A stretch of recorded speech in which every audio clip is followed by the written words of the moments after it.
Başladık. Zaten akşam burası gidiyor.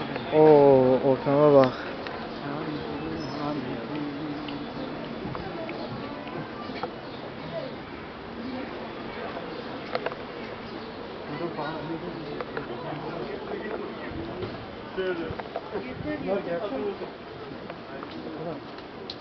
Var ya kira bu ne bak şimdi.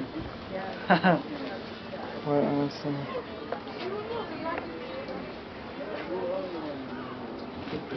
TL.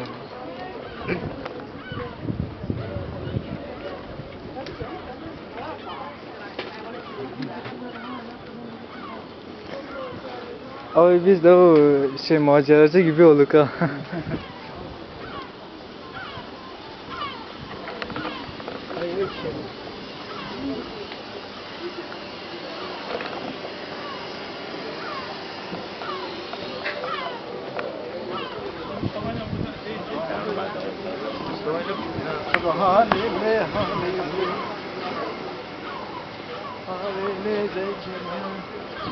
Bece bece.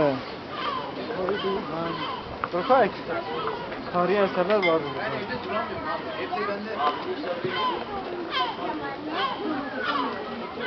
Gel Pepe. Ha? Pepe, Pepe. Kaç dakika bu? Abi 3 dakika, 3,5 dakika var. Aziz Allah. O zaman ne görelim? Ha? O zaman bir görelim.